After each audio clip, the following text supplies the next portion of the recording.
Lapit mga kaibigan at makinig kayo.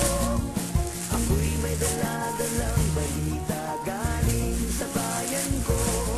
Nais kong ipamahagi ang mga kwento at mga pangyayaring nagaganap sa lupang pinangako.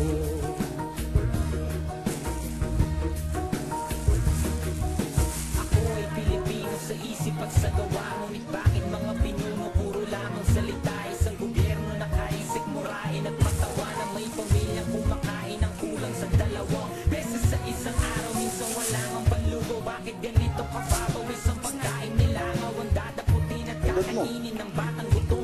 Alam ba ng mga husgado at lahat ng buko na merong mas masahol pa sa hatol ng kamatayan? Yan ay hindi maging mahirap sa sarili mong bayan. Mga bata na ang dapat na ginagawa'y maglaro, magpusay agos ng pawis at magbanat ng buto upang kumita ng ilang pirasong pisong madungis. Kalyo sa kamay at paa na manhid sa matulis. Hindi manika ang hawak ng kanyang mumunting braso, bagpus isang daong gulang na kapatid at may baso sa harapan. Yan